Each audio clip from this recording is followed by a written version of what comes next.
Well, Dan, since Jay-Z turned down the gig, we thought we'd offer up a few suggestions for the halftime show. I understand mine will go first in a new edition of Jay and Dan Rank Stuff. I love this segment so much. Here are my picks, okay? And I think they're brilliant. Number one, Radiohead. You don't want to be that happy at halftime. A little moody, a little upset. Maybe you'll be called out by Tom York for something you didn't do.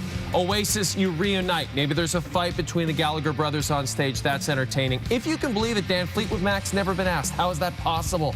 Weird. They'll do anything for money. Get them up there. Guns N' Roses is back better than ever. And there ain't no party like an S Club party. So let's get S Club 7 back for the Super Bowl halftime show. I like Billy Joel. Why hasn't he been there? He would be good. He's got a lot of Billy hits. Joel, Elton John combo.